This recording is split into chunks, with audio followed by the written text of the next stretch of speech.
Assalamualaikum warahmatullahi wabarakatuh. Waalaikumsalam warahmatullahi wabarakatuh. Bismillahirrahmanirrahim. Alhamdulillahi rabbil alamin. Wassalatu wassalamu ala asyrafil anbiya'i wal mursalin wa ala alihi wa ashabihi al-mujahidin at-tahirin. Amma ba'du. Saudara-saudara kaum muslimin rahimakumullah.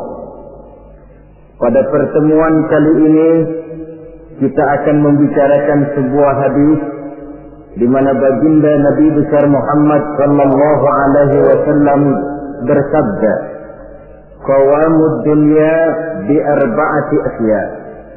Dunia akan menjadi kuat, dunia akan menjadi tegak dan jaya kalau ditunjang oleh 4 perkara. Jadi kalau desa yang kita diami ini ingin menjadi desa yang kuat, jikalau kota yang kita tinggali ini ingin menjadi kota yang kuat, bahkan jikalau negara yang kita cintai ini ingin menjadi negara yang kuat, maka di dalamnya harus ada 4 perkara. 4 pilar-pilar utama yang menunjang tegak dan jayanya suatu negara. Yang pertama, bi'ilmil ulama. Dunia akan menjadi tegak dan jaya kalau ditunjang oleh ilmunya para ulama. Diakui atau tidak, kita berhutang jasa kepada para ulama. Kita belum pernah bertemu dengan baginda Rasul, belum pula mendengar beliau membacakan wahyu. Kalau sekarang sedikit-sedikit kita kenal agama, mengerti halal dan haram, pandai memilah dan memilih antara yang hak dengan yang batil, tahu mana yang pantas dan mana pula yang tercela, kenal Allah adalah Tuhan kita, itu termasuk jasa dan perjuangannya para ulama. Yang dengan penuh ketekunan dan keikhlasan, dari surau ke surau, dari masjid ke masjid, dari desa yang satu ke desa yang lain, daerah-daerah terpencil, naik bukit turun lembah, kehujanan dan kepanasan, tidak digaji, tidak pula mendapat beras, ikhlas karena panggilan jiwa, seluruhnya tidak lain karena tanggung jawab kepada umat. Maka ulama adalah penerus risalah.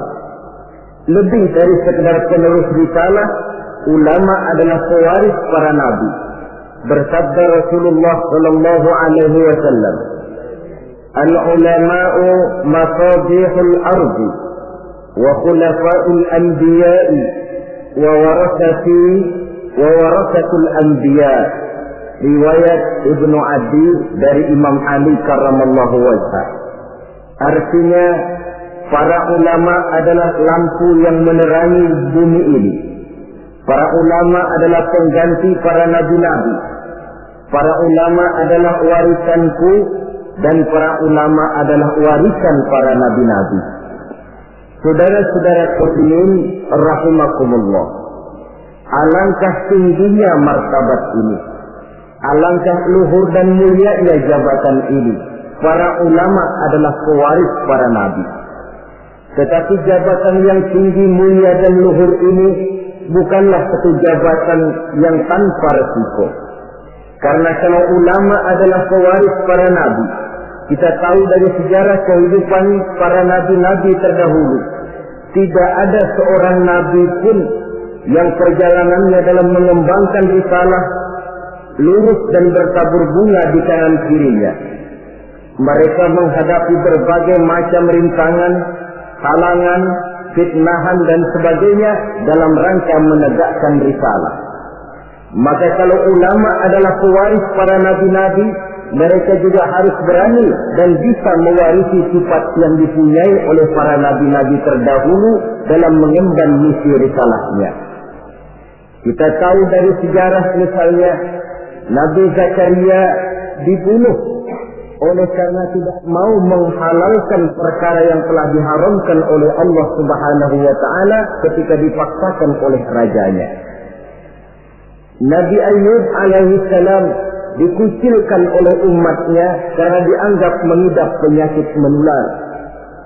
Nabi Yusuf alaihi salam 9 tahun mendekam di dalam penjara karena tidak mau mengikuti bujuk rayu istri seorang pejabat tinggi. Nabi Ibrahim alaihi salam dibakar di tengah kobaran api yang menggunung karena tegak melaksanakan tugas risalahnya. Dan masih banyak lagi kisah-kisah para nabi yang lain yang merupakan cerminan betapa berat tugas mengemban risalah ini. Kalau para ulama adalah ahli waris Nabi, mereka harus berani korban nyawa seperti halnya Nabi Zakaria. Mereka harus siap dikucilkan oleh umatnya seperti halnya Nabi Ayub. Mereka harus siap mendekam dalam penjara seperti Nabi Yusuf. Dan kalau perlu, mereka harus siap dibakar untuk tegaknya suatu risalah seperti halnya Nabi Allah Ibrahim alaihi salam. Jangan cuma sekedar bangga dengan gelar pewaris para nabi, tetapi akhlak dan perjuangan, tuntunan dan perbuatan malah bertentangan dengan apa yang dicontohkan oleh para nabi. Ini namanya ahli waris gadungan. Atau cuma sekedar ngaku saja sebagai ahli waris, tetapi sama sekali tidak menjaga apa yang telah diwariskan oleh para anbiya tadi. Saudara-saudara kaum muslimin rahimakumullah, pindah dari contoh dari kehidupan para nabi, kita bisa juga mengambil contoh dari kehidupan para ulama-ulama terdahulu. Beberapa yang bisa kita angkat ke permukaan, misalnya sejarah kehidupan dari ulama yang saleh dan zuhud, Sa'id bin Zubair. Ketika ia ditangkap oleh Hajjaj bin Yusuf yang menjadi gubernur di Irak ketika itu, Sa'id bin Zubair ini dituduh sebagai orang yang anti kepada dinasti Umayyah. Maka dia pun disidang oleh Raja Gubernur Hajjaj bin Yusuf ini. Sa'id bin Zubair sebagai ulama yang teguh pendirian ditanya oleh Hajjaj bin Yusuf, "Namamu siapa?" "Sa'id bin Zubair." "Tidak," kata Hajjaj, "namamu bukan Sa'id bin Zubair, tapi namamu Sa'id bin Qusair." Dibaliknya nama itu, Sa'id bin Zubair artinya si bahagia, anak si teguh. Kalau Sa'id bin Qusair artinya si sempit bin si pecah. Kata Hajjaj bin Yusuf, "Celaka benar orang tuamu yang telah memberikan nama seperti itu kepadamu." Yang menentukan celaka dan bahagia seseorang itu cuma Allah, kata Sa'id bin Zubair. "Diam kamu," kata Hajjaj bin Yusuf. "Nanti saya lemparkan kamu ke neraka. Kalau memang kamu yang punya neraka, sudah sejak lama engkau saya jadikan Tuhan," kata Sa'id bin Zubair. "Menurut pendapatmu, Imam Ali di surga atau neraka?" kata Hajjaj bin Yusuf. "Cuma Allah yang menentukan seseorang di surga atau neraka," jawab Sa'id bin Zubair. "Menurut pendapatmu, khalifah yang 4 itu mana yang paling baik?" "Semuanya baik. Saya menghormati orang-orang saleh yang benar-benar bertakwa kepada Allah Subhanahu wa ta'ala." Merasa dengan cara kasar, Hajjaj bin Yusuf tidak sanggup mengubah prinsip dan pendirian Sa'id bin Zubair. Dirubahnya dengan cara yang halus. Ditawarkannya lah emas, intan dan berlian untuk Sa'id bin Zubair. Apa jawaban Sa'id? "Hai Hajjaj bin Yusuf, apakah harta benda yang engkau berikan kepada saya, emas, intan, berlian yang banyak ini, akan bisa menolak kesengsaraan akhirat? Apa artinya gelimangan materi ini kalau saya harus masuk ke dalam neraka?" Kata Hajjaj, "Tidakkah kau mau minta ampun kepada saya? Lebih baik saya mohon ampun kepada Allah." "Baik, kalau memang itu pilihanmu, kamu terpaksa saya bunuh." Dibunuh pun keyakinannya tidak bergoyah. Ini contoh dari generasi terdahulu, seorang ulama yang saleh dan zuhud bernama Sa'id bin Zubair. Demikian juga Imam Malik, seorang imam mazhab, pada suatu saat beliau memberikan fatwa bahwa tolak dari seorang suami terhadap istrinya dalam keadaan dipaksa, maka tolaknya itu tidak sah. Begitu juga sumpahnya orang yang terpaksa, sumpahnya pun tidak sah. Yang jadi gubernur di kota Madinah pada waktu itu ialah Ja'far bin Sulaiman Al-Hashimi. Dia tidak senang kepada fatwa ini. Dimintanya Imam Malik untuk mencabut kembali fatwanya. Namun dengan tenang Imam Malik menjawab, saya tidak akan pernah mencabut fatwa yang saya yakin berdasarkan kepada Quran dan Sunnah ini. Apapun resiko yang saya hadapi, saya siap. Malah fatwa itu beliau sebarluaskan, akibatnya Imam Malik ditangkap. Kemudian dihukum dera, dicambuk 70 kali. Sampai pun dikala hendak ajal, bekas cambukan itu masih nampak di punggung beliau yang mulia ini. Saudara-saudara, ketika hal ini diadukan oleh khalifah kepada khalifah, yaitu Abu Mansur, maka Imam Malik dipanggil oleh beliau. Apakah kau ingin membalas perlakuan gubernur Madinah yang sewenang-wenang kepadamu?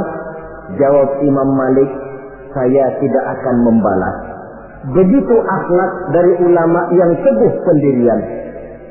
Demikian juga Imam Ahmad bin Hanbal, yang karena teguh mempertahankan fatwa, prinsip dan pendiriannya, beliau mendekam dalam penjara bahkan sampai melampaui 3 masa kekhalifahan. Sejak Al-Ma'mun, Al-Mu'tasim sampai Khalifah Al-Wasir. Ada satu contoh lagi, Imam Nawawi rahimahullah. Beliau tinggal di negeri Syam yang diperintah oleh Raja Zahir Baibars. Suatu saat negeri Syam ini dihantam oleh musim kemarau yang panjang.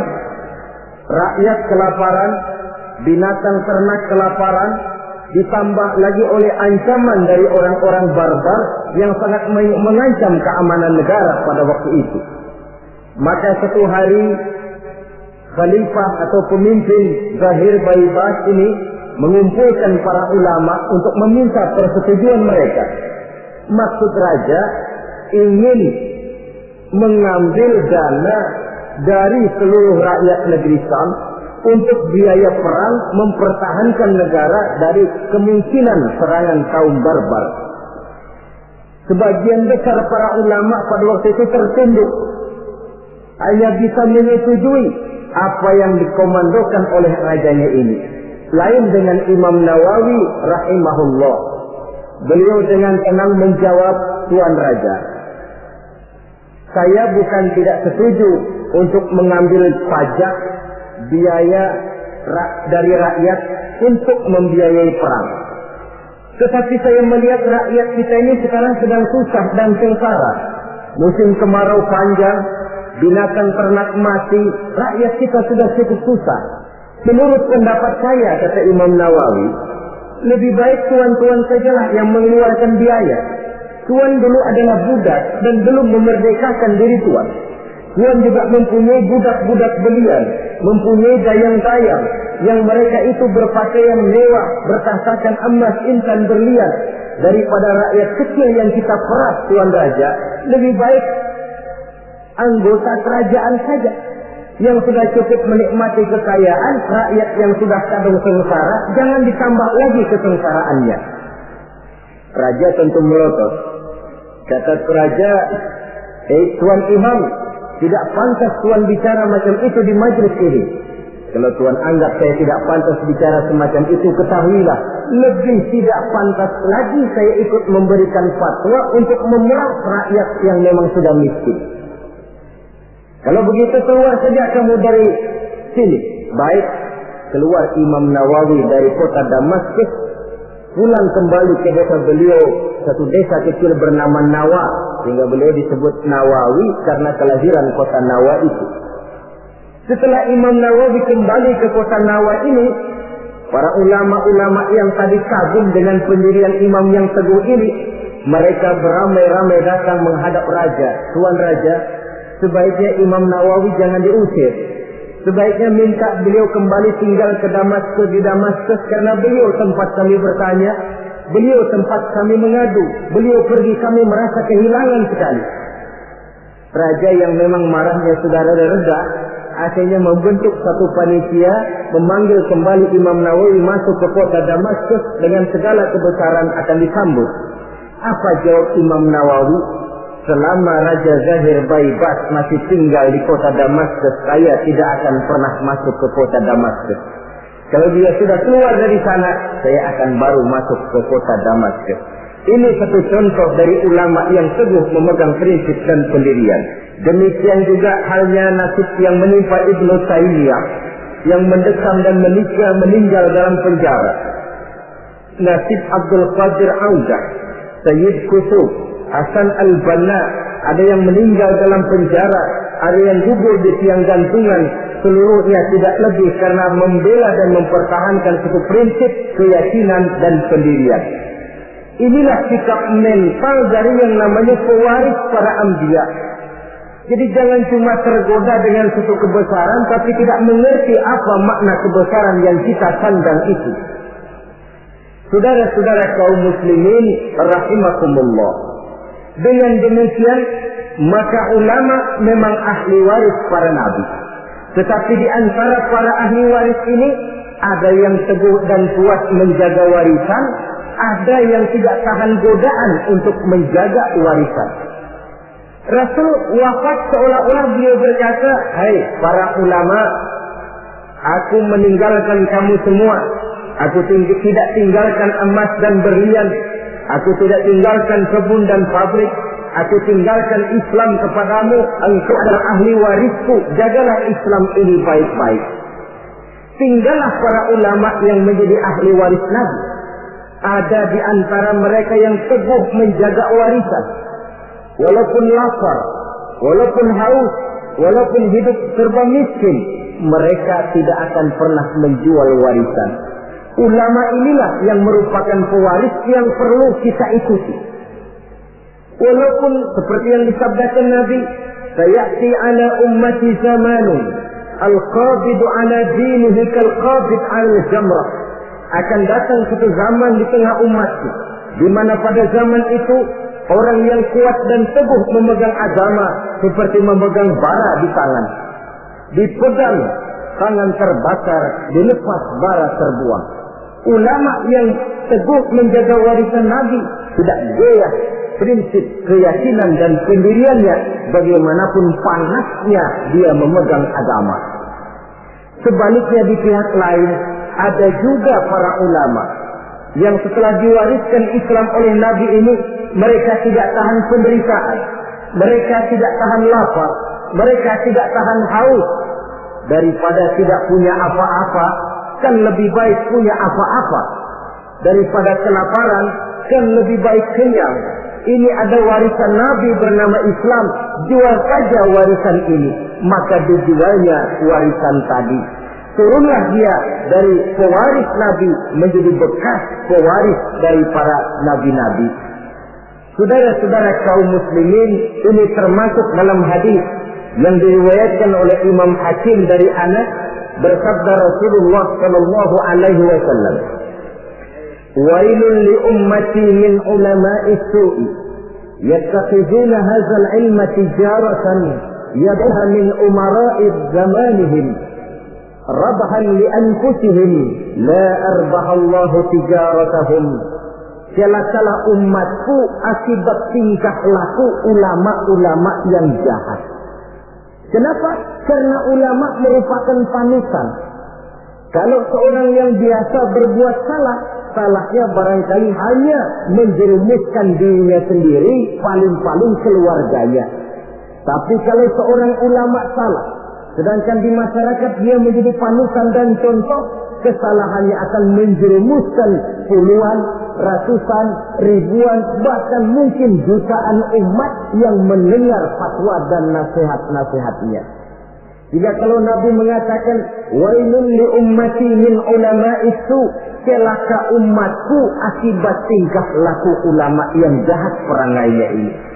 Bagaimana tingkah laku mereka? Kata Nabi, yattaqizuna hadzal ilma tijaratan yabi'unaha min umara'i zamanihim. Mereka mengambil ilmu agama ini sebagai barang dagangan yang mereka jual kepada penguasa zaman mereka. Agama dijadikan semacam ajang bisnis. Hukum halal haram bisa diatur menurut selera penguasa. Yang penting si ulama mendapat keuntungan. Celakalah agama dan celakalah umat. Kalau ulama sudah menjadikan ilmu agama ini sebagai barang dagangan yang diperjualbelikan kepada penguasa di zaman mereka hidup. Dengan harapan apa? Rabahan li anfusihim, mengharap keuntungan bagi diri mereka sendiri. La arbahallahu tijaratahum. Nabi menjanjikan Allah sama sekali tidak akan menguntungkan perniagaan mereka itu. Saudara-saudara kaum muslimin rahimakumullah. Kadang-kadang waktu belum dapat apa-apa suaranya nyaring. Ustaz, ini hukumnya apa? Waktu belum dapat apa-apa. Tapi sedikit dapat duit mulai ditelok suaranya. Yang tadinya bilang nyata-nyata haram, sekarang halal.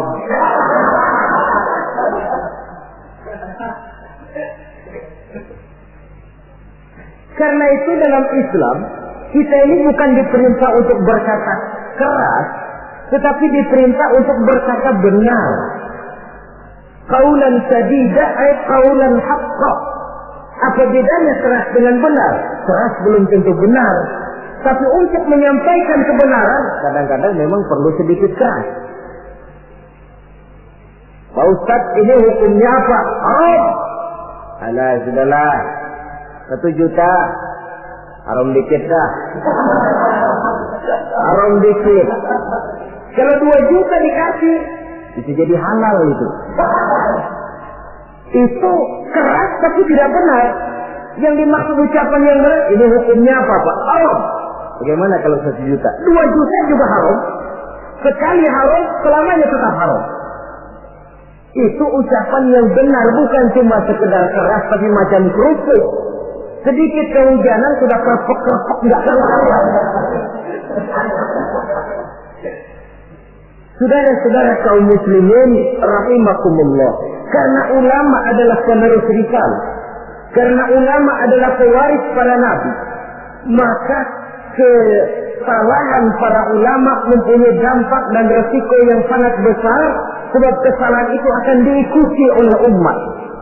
Sehingga benar kalau Nabi katakan wailun li ummati min ulama'i su. Celaka umatku akibat tingkah pola dari ulama-ulama yang jahat ini.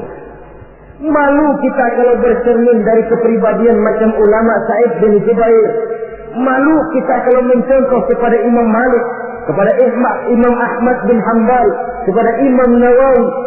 Maka membaca sejarahnya Ibnu Taimiyah, Abdul Qadir Audah, Sayyid Qutb, Hasan al-Banna dan para ulama-ulama terdahulu yang mereka menghadapi dinding penjara, mereka menghadapi caci maki dan pengusilan, bahkan mereka menghadapi tiang gantungan karena teguh mempertahankan keyakinan dari agama yang dianutnya ini.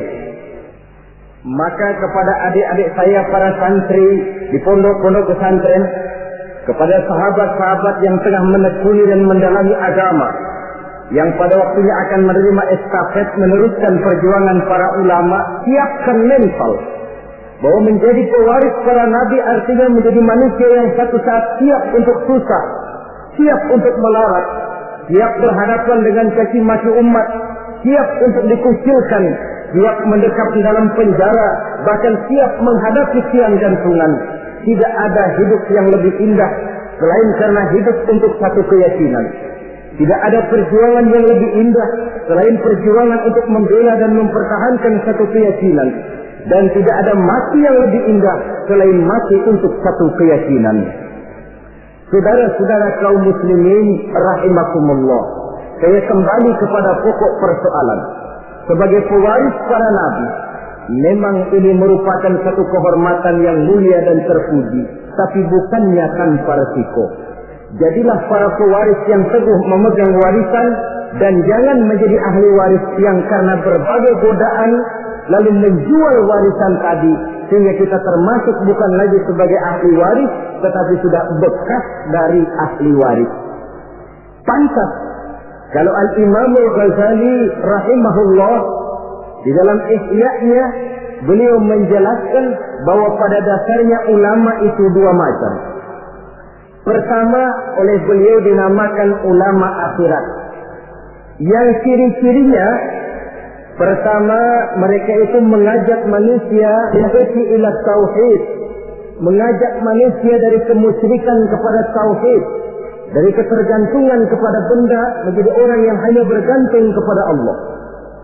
Yang kedua, mereka mengajak manusia minar rughdi ila zuhdi, dari tamak dan rakus kepada dunia menjadi sikap zuhud. Yang ketiga, mereka mengajak manusia minar riya ila ikhlas, dari penyakit riya kepada sifat terpuji yang bernama ikhlas. Yang keempat, mereka mengajak manusia minal adawah ila nasihat, dari sikap permusuhan kepada sikap saling nasihat menasihati. Adapun yang kedua yang oleh beliau dinamakan ulama dunia dan dalam bahasa populernya dinamakan ulama usu atau ulama-ulama yang jahat, termasuk cirinya di antara mereka ulama yang suka memberikan fatwa yang sesat, atau kalau tidak sesat tapi membuat bingung umat. Hukum yang sudah jelas dibikin remeng-remeng, samar-samar sehingga umat lalu menjadi kebingungan. Atau ulama yang suka menyebarkan fitnah, jual muka, jilat sana, jilat sini untuk mendapatkan kedudukan. Kemudian juga termasuk penjilat dan bermoral rendah, selalu kasak kusuk mengejar kedudukan. Kalau perlu menggunting dalam lipatan, menjegal kawan seiring tidak jadi soal asal dia bisa naik ke atas. Karena itu, sungguh pun kita diperintahkan untuk mengikuti ulama. Marilah mengikuti ulama yang benar-benar teguh menjaga dan memelihara warisan dari para nabi ini. Dengan begitu, maka kita sudah berpegang kepada pesan Allah Subhanahu wa taala dalam Al-Qur'an, "Fa in tanaza'tum fi shay'in farudduhu ila Allah wa rasulih." Apabila kamu berbeda pendapat tentang suatu hal, kembalikan kepada Allah dan Rasulnya. Artinya, kembalikan kepada Quran dan Sunnah. Maksudnya, kembalikan kepada orang yang mengerti tentang Quran dan Sunnah, yaitu para ulama. Dalam bentuk yang lebih tegas Allah katakan, "Fas'alu ahla dzikri in kuntum la ta'lamun." Apabila kamu memang tidak mengetahui, maka bertanyalah kepada mereka yang tahu. Termasuk dalam masalah-masalah agama, ulama lah tempat kita bertanya. Saudara-saudara kaum muslimin rahimakumullah, mengambil hukum langsung dari Quran dan Sunnah sepenuhnya tidak dilarang, asal saja orang tahu diri. Tahu diri macam mana? Kalau saudara dari Jakarta akan berangkat ke Surabaya, mobil punya, mesin ngerti, SIM STN komplit, peraturan lalu lintas tahu, jalanan Jakarta Surabaya pun hafal, silahkanlah berangkat sendiri, insya Allah selamat. Tapi kalau saudara mobil saja tidak punya, peraturan lalu lintas pun tidak tahu, jalanan Jakarta ke Surabaya lewat mana saudara sepenuhnya juga tidak tahu, saya yakin lebih aman kalau saudara naik kereta. Ikut masinis yang memang Jakarta Surabaya sudah jalanannya tiap hari. Itu sebabnya seorang ulama besar macam Imam Nawawi rahimahullah, ketika satu hari seorang santrinya datang, kata santrinya ini, kenapa? Tuan ini allamah, bahrul ulum, lautan ilmu, hafaz Quran, hafaz ribuan hadis, mengarang kitab-kitab besar. Kenapa tidak bikin mazhab sendiri saja? Imam Nawawi dengan penuh tawadhu menjawab, maaf, saya lebih aman ikut kepada Imam Syafi'i. yang hafaz Quran, yang hafaz ribuan hadis, yang mengarang kitab-kitab besar, masih merasa dirinya lebih aman mengikuti Imam Syafi'i. Ini akhlak. Saya khawatir kalau saudara tidak tahu jalanan Jakarta Surabaya, lalu berangkat sendiri, kemungkinan sesatnya 80%. Mau berangkat ke Surabaya, tahu-tahu jebulnya bisa di Gunung Kidul. Kalau cuma sekedar saudara yang sesat, barangkali resikonya pribadi. Tapi untuk menyesatkan orang, inilah yang jadi masalah. Kita di awal tadi saya katakan belum pernah bertemu Rasul. Kalau saya ditanya orang, Dara Zainuddin, kau sholat menurut cara apa? Saya jawab cara yang diajarkan oleh guru saya. Gurunya, ya dari gurunya. Gurunya dari gurunya lagi. Terus sambung menyambung sampai kepada Imam Syafi'i. Imam Syafi'i dari mana? Dari gurunya. Imam Malik atau Imam Waqi'. Imam Malik dari gurunya, dari gurunya, dari gurunya sampai kepada tabi'ut tabi'in. Tabi'ut tabi'in tentu dari tabi'in. Tabi'in tentu dari sahabat. Sahabat dari Nabi. Nabi dari Jibril. Jibril dari Allah Subhanahu wa ta'ala. Pengkolnya sih tetap di sana. Cuma sambung menyambung secara mutawatir sampai kepada kita sekarang ini. Ayat Quran elastis. Dibawa kemanapun dia mau, tergantung niat baik dari orang yang mentafsirkannya. Kalau dia ditafsirkan oleh orang yang tidak memenuhi persyaratan untuk menafsirkannya, bukan mustahil terjadi manipulasi ayat untuk kepentingan pribadi. Inilah yang tidak diinginkan dan inilah yang dikhawatirkan. Oleh karenanya, ulama merupakan ahli waris dari para nabi dan kita menjadi ulama yang benar-benar teguh menjaga dan memegang warisan tadi. Tetapi kalau warisannya sudah tidak ada lagi, maka tidak usah mengikuti yang semacam itu.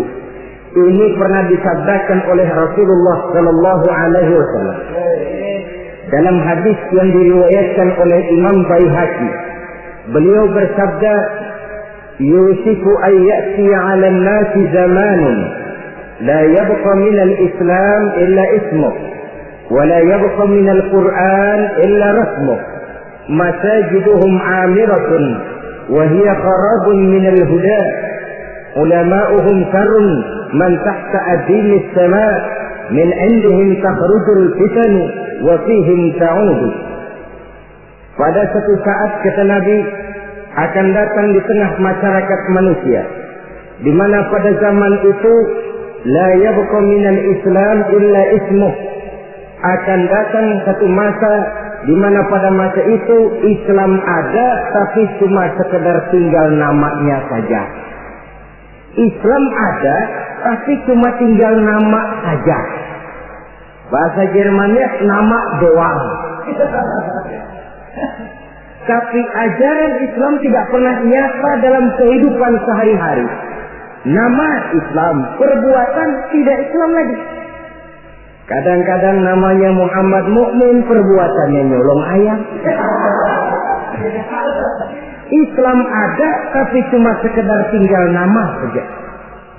Wala yabqa minal Qur'an illa rasmuh. Quran pun ada, tapi cuma sekedar tulisannya saja. Ada Quran, tapi cuma tulisan. Paling banter di musabaqah kan? Ya masih lumayan lah. Tapi kan yang lebih penting sebenarnya adalah bagaimana mengusahakan musabaqah pengamalan ajaran Quran. Masajiduhum 'amiratun. Masjidnya megah, masjidnya mentereng, masjidnya mewah. Wa hiya kharabun minal huda, tapi kosong dari hidayah.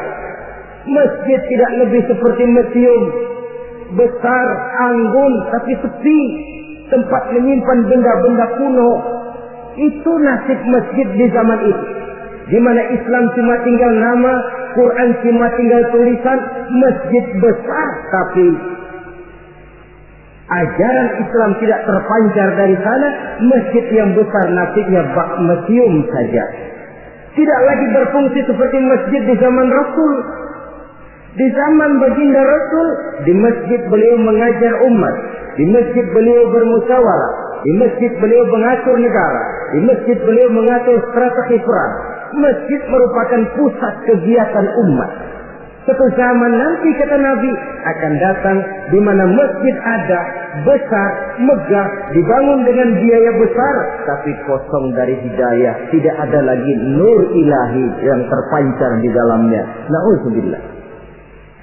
Di zaman itu ulama'uhum syarrun man tahta azimis sama.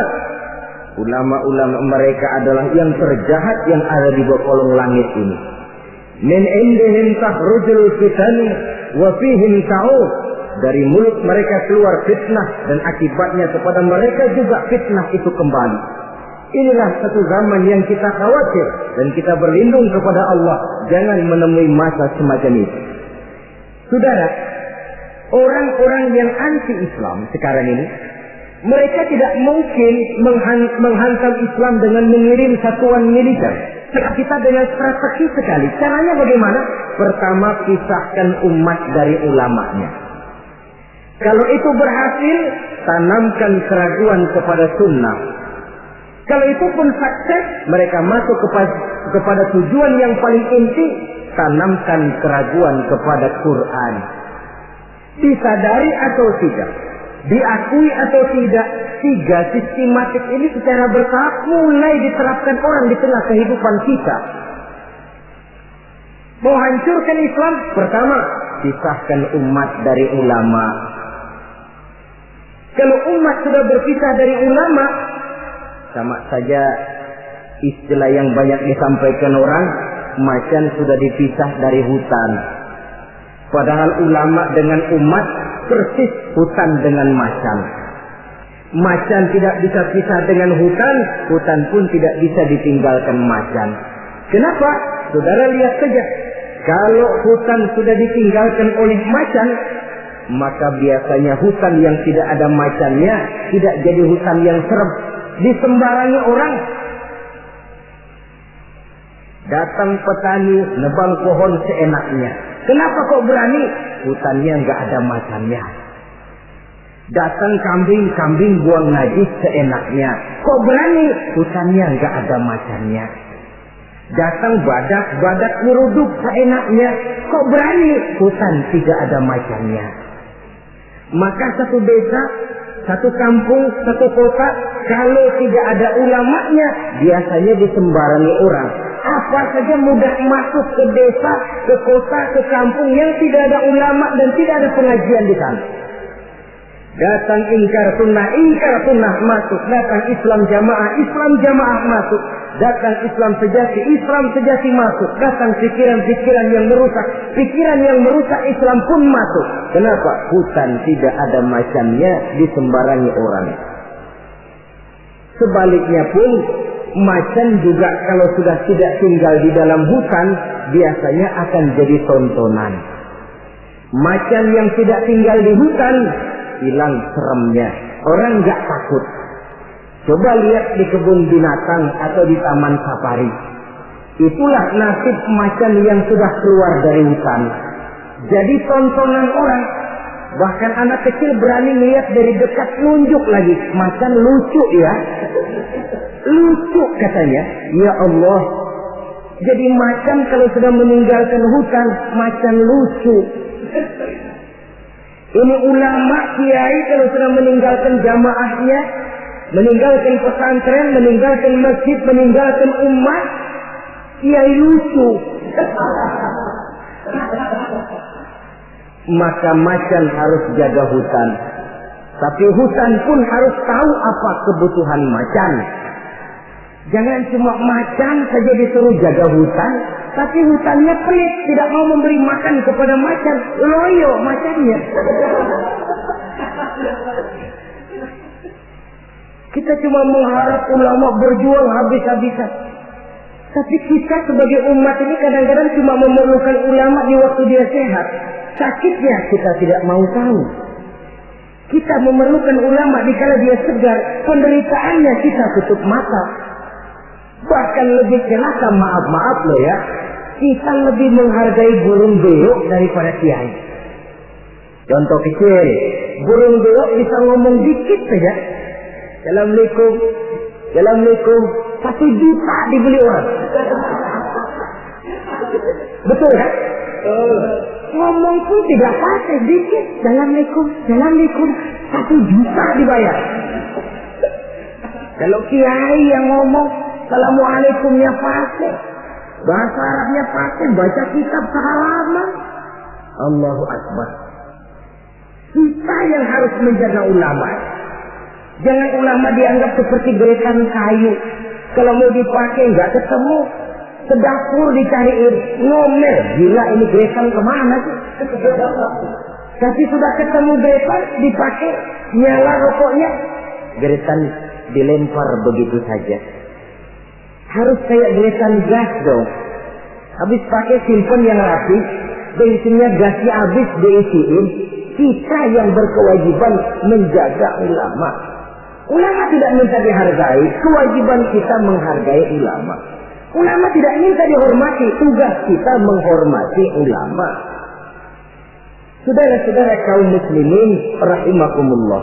Jadi tahap pertama, pisahkan umat dari ulama. Kalau ini berhasil, mereka masuk kepada ronde yang kedua, tanamkan keraguan kepada sunnah. Sebenarnya bukan cuma ulama yang manusia, Nabi juga manusia. Sebagai manusia kan beliau bisa saja salah, dan ternyata hadis banyak yang palsu. Yang otentik cuma Quran, selebihnya adalah sejarah. Karena itu Quran saja, sunnah tidak ada. Dan ingkar sunnah ini bukan soal baru. Di akhir Khawarij, masa Khawarij sudah ada orang-orang yang ingkar sunnah. Sama saja dengan orang yang ibu jari, jempolnya ini luka, lalu berpikir daripada jempol luka, lebih baik tangan kita ini dipotong saja, nanti kan jempolnya nggak sakit. Memang jempolnya nggak sakit, kenapa? Sebab nggak punya tangan. Kalau toh hadis memang ada yang palsu, kenapa tidak yang palsu itu saja yang disingkirkan? Kan masih banyak hadis yang sahih, hasan, dan lain sebagainya. Itu perlunya ilmu mustalahul hadis. Saudara-saudara kaum muslimin rahimakumullah. Kalau ini pun berhasil, mereka akan masuk kepada yang paling target utama, menanamkan keraguan kepada Al-Quranul Karim. Ini Quran lahir 14 abad yang lalu dan berhasil menjawab tantangan zaman itu. Ini namanya pola pikir yang kata mereka dialektika historis, berpikir menurut dialeknya sejarah. Sekarang adalah abad neutron, abad Challenger, abad komputer. Masih mampukah Quran yang lahir di zaman onta menjawab tantangan zaman ini? Ditanamkan keraguan kepada sunnah. Mereka cari ayat-ayat, spesialisnya mencari ayat-ayat untuk menghantam kelemahan kita itu sendiri. Saudara-saudara, sistematiknya begitu. Dipisahkan kita dari ulama, ditanamkan keraguan kepada sunnah, dan klimaks paling puncak ditanamkan keraguan kepada Al-Quranul Karim. Nah, masalahnya sekarang tentang kita dan ulama. Orang makin mengakui bahwa ulama sekarang ini sudah merupakan jenis makhluk langka. Bahkan barangkali sudah harus dilindungi dari kepunahan. Kenapa ulama makin langka? Pertama, ulama ini, orang jadi ulama itu bukan dapat SK dari pemerintah atau aparat-aparatnya, tidak. Ulama itu lahir karena legitimasi umat, pengakuan umat. Ilmunya diakui, akhlak, ibadah, dan perjuangannya jadi panutan, umat lalu memberikan gelar kiai, ulama. Oleh karena itu dia dikatakan pemimpin non formal. SK-nya di tangan umat, maka tidak kenal pensiun. Apa pernah saudara dengar ada pensiunan kiai? Loh Pak, dia itu dulunya kiai besar, sekarang sudah pensiun. Kalau yang pejabat mantan itu banyak, mantan camat, mantan gubernur, mantan menteri, tapi mantan ulama, na'udzubillah. Sebab kalau sudah soal mantan, soal bekas, mending bekas maling loh daripada bekas kiai. Sebab apa? Bekas maling ada harapan jadi ustaz. Tapi bekas kiai, jangan-jangan maling itu. SK-nya di tangan umat. Karena itu akar seorang ulama, akar seorang kiai ke bawah, bukan ke atas. Kalau kerjanya cuma menjilat ke atas, ke bawah dilupakan, satu-satu dia tidak akan terpakai. Yang celaka, di atas tidak bergantung, ke bawah tidak berakar. Loyalitas seorang ulama, titik berat perjuangan ulama, ke umat, bukan ke atas. Kalau ke atas targetnya, dia bisa pensiun. Kalau pensiun datang, sedangkan umat sudah kadang mencorengnya, itu namanya ke atas tidak bergantung, ke bawah tidak berakar. Jadilah si ulama eceng gondok. Tahu eceng gondok?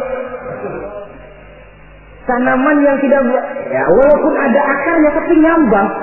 Kemana dia mengalir? Kemana dia bergerak? Ya kemana air mengalir. Air ngalor, air ngidul. Tidak punya satu prinsip yang teguh. Kemana air bergerak, ke sana dia pergi. Itulah sebabnya sulit sekali langkah ulama itu, karena seleksi umat, seleksi sosial ini ketat. Saudara hadirin yang saya hormati, jadi penyebab kelangkaan yang pertama karena ulama itu melalui seleksi sosial. Legitimasinya di tangan umat, SK-nya umat. Maka ulama saya katakan tadi tidak pernah kenal pensiun dan tidak terikat PGPN, peraturan gaji pegawai negeri. Ulama itu terikat oleh PGPT, peraturan gaji pegawai Tuhan. Jam kantornya 24 jam. Kapan umat perlukan, dia mesti berangkat. Di sisi lain, ulama memang seperti benda keramik. Makin tua, makin antik, makin dikejar orang, makin mahal harganya. Tuh, barang-barang keramik peninggalan dinasti Ming. Itu kan ratusan tahun yang lalu. Makin tua, makin dikejar dan diburu orang, makin mahal harganya. Saudara-saudara kaum muslimin rahimakumullah. Yang kedua memang kurangnya minat orang untuk belajar agama. Pendidikan agama di mata umat Islam anak tiri. Orang tua muslim tidak bangga memasukkan anaknya ke madrasah, ke pondok-pondok pesantren atau ke sekolah-sekolah yang bernafaskan agama. Nasib madrasah, pesantren, anak tiri. Kadang-kadang yang lebih parah, pesantren dianggap penampungan anak nakal. Kalau anaknya udah sangar, tukang berantem, sudah kirim ke pondok saja kali jadi baik. Kirim ke pondok. Kayaknya pondok cuma penampungan anak-anak nakal saja. Ada kesan menganak-tirikan, tidak bangga anak masuk madrasah. Latar belakangnya apa? Latar belakangnya karena pemikiran perut. Sekolah sama dengan ijazah, ijazah sama dengan lapangan kerja. Kalau tidak jadi pegawai negeri, mati. Pola pemikiran perut. Timbul masalah. Kalau anak masuk pesantren, apa nanti bisa masuk kerja di Pertamina? Apa kalau masuk sanawiyah nanti bisa diterima di Departemen Keuangan? Pola pemikiran perut. Kadang-kadang orang tua muslim itu masukkan anak ke madrasah biasanya alternatif terakhir. Kalau sekolah umum di sana sudah tidak terima, sekolah sana penuh, sekolah sini tutup, baru ke madrasah. Itu pun nggak bangga. Ditanya temannya, anaknya sekolah di mana Pak? Anak saya mah daripada nggak sekolah. Coba lihat, daripada nggak sekolah katanya. Habis dimasukin kemana? Saya masukin ke madrasah.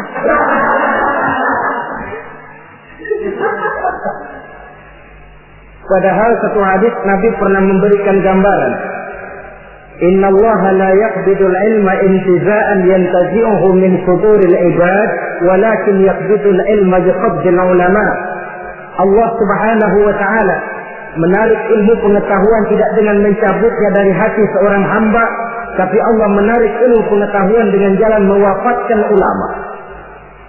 Dan kenyataan mengajarkan kalau lurah mati, hari ini dia mati, besok naik gantinya. Camat meninggal, lusa dilantik gantinya. Jenderal wafat, tahun depan minggu depan naik gantinya.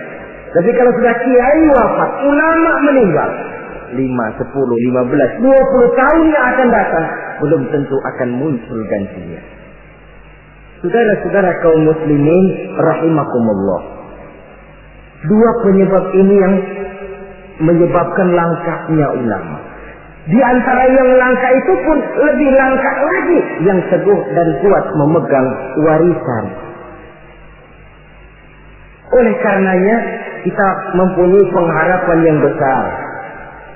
Apalagi seorang ulama tidak mutlak harus muncul dari pondok pesantren. Mungkin saja dari perguruan tinggi umum yang diimbangi dengan mengaji, mendalami kitab-kitab agama dari ulama-ulama terkemuka, sehingga dia bisa memadukan antara kemampuan intelektualnya dengan bimbingan keagamaan, berpadu nur ilahi dengan kemajuan sains, menjadi teknokrat yang berjiwa agama dan berilmu agama. Saudara-saudara kaum muslimin rahimakumullah, sama saja saudara punya gelas satu lotin, 2 hari sekali pecah satu, lama-lama kan habis. Saudara tidak usah bingung kalau pabriknya mesti terus bikin gelas. Sebaliknya, saudara punya gelas satu gudang, 1 hari sekali pecah satu, lama-lama habis kan. Pabriknya sudah kadang berhenti bikin gelas. Begitu gelas saudara habis, pabriknya berhenti bikin gelas. Kira-kira di mana kita minum? Bisa pakai tangan, bisa dibatok, bisa pakai daun lah. Ulama wafat, kita sedih. Tapi tidak usah bingung kalau pabrik yang bikin ulama itu masih jalan terus. Apakah itu majelis taklim, pondok-pondok pesantren, pembinaan keagamaan secara intensif. Karena memang makin ke depan tantangan ini makin tidak ringan. Diperlukan ulama-ulama yang sanggup menjawab tantangan zamannya, karena menyampaikan Islam berarti memberikan jawaban Islam terhadap masalah-masalah kehidupan. Saudara-saudara kaum muslimin rahimakumullah, sebuah riwayat ingin saya sampaikan menutup uraian yang singkat ini. Di zaman Bani Israel hiduplah 7 orang ulama yang masih muda-muda. 7 orang ulama yang masih muda ini mereka teguh dan kuat memegang agamanya, walaupun mereka tinggal di masa pemerintahan yang zalim dan memusuhi mereka. Mereka tidak goyah barang sedikit pun. Kemana ulama yang 7 orang ini pergi dakwah, mereka dicaci maki, dikejar-kejar, difitnah. Nah, ulama yang 7 orang ini diikuti dengan setia oleh seekor anjing. Kemana ulama yang 7 pergi dakwah, anjing ikut. Ulama yang 7 orang dikejar-kejar, anjing diuber-uber. Ulama yang 7 orang dicaci maki, anjing diomelin. Ulama yang 7 orang dilontari dengan batu, anjing pun disambitin dengan batu sampai patah kaki depannya si anjing karena setia mengikuti ulama yang 7 orang itu. Akhirnya 7 orang ulama dan seekor anjing ini mereka uzlah, sembunyi dan nyepi dalam sebuah gua. Mereka tidur di dalam gua itu 309 tahun lamanya, yang dikenal dalam Al-Quran dengan peristiwa Ashabul Kahfi. Ringkas cerita, nanti di akhirat, dikala setiap orang sibuk dengan urusannya masing-masing, sehingga sangat boleh jadi saudara tidak sempat memikirkan saudaranya, istri tidak sempat memikirkan suaminya, bapak tidak sempat memikirkan anaknya. Tiap orang sibuk dengan urusan masing-masing. Dalam suasana sibuk macam itu, tiba-tiba terdengar pengumuman dari bawah aras. Pengumumannya kalau bahasa kita begini. Pengumuman ditujukan kepada penduduk padang mahsyar, sebentar lagi 7 orang ulama akan masuk surga. Hadirin diminta supaya berdiri. Kagum penduduk mahsyar, Masya Allah siapa orangnya. Kita dihisab saja belum, ini sudah diperintahkan masuk surga tanpa dihisab. Diri mereka mau lihat. Rupanya 7 orang ulama itu. Seorang demi seorang, 1, 2, 3, 4, 5, 6, 7. Sudah 7 dikira selesai. Paling belakang anjing. Rucuk. Mau masuk ke surga. Sampai di pintu surga ditutup. Tetap. Mau kemana anjing? Ke surga, Pak. Enggak boleh. Pokoknya saya mau ke surga. Pokoknya enggak boleh. Kalau enggak boleh saya minta diadili, Pak. Apa sebabnya enggak boleh? Diadili? Iya, Pak. Baik. Dibuka pengadilan darurat. Karena memang di surga itu adil. Di dunia ini pengadilan banyak, keadilan susah. Saudara-saudara, diadili si anjing. Hasil pengadilan memutuskan anjing tidak berhak masuk surga. Naik banding. Anjing, kenapa kamu merasa berhak masuk surga? Saya, Pak, waktu di dunia setia mengikuti ulama yang 7 orang itu, Pak. Kemana mereka pergi dakwah saya ikut. Mereka dikasih mati, saya diomelin. Mereka dikejar-kejar. Ini kaki depan saya patah ngikutin dia tuh, Pak. Masa mereka enak-enakan ke surga, saya ditinggal di sini, saya menuntut keadilan. Akhirnya turun perintah Allah. Ridwan, adkhilhul jannah. Ridwan, masukkan si anjing ke dalam surga. Perintah dari Allah. Jadi di antara binatang yang masuk surga itu nanti, selain ontaknya Nabi Soleh, semutnya Nabi Sulaiman, hudhudnya Sulaiman, termasuk anjingnya Ashabul Kahfi. Logikanya, kalau anjing saja setia ikut ulama bisa sampai ke surga, dia masa iya manusia ikut ulama tidak masuk surga, oke. Asal ikutnya betul-betul ikut, yang diikuti betul-betul ulama. Kalau ikutnya ikut-ikutan, yang diikuti pun ulama-ulamaan, saya takut nanti dapat surga-surgaan. Saudara-saudara kaum muslimin rahimakumullah, itulah sebabnya di tengah keawaman kita ini yang pengetahuan yang serba terbatas, kita perlu mengikuti ulama yang benar-benar pewaris para anbiya. Inilah saja, insya Allah pada pertemuan berikutnya akan kita bicarakan pilar yang kedua. Terima kasih atas perhatian. Mohon maaf atas segala kekurangan. Wassalamualaikum warahmatullahi wabarakatuh. Waalaikumsalam warahmatullahi wabarakatuh.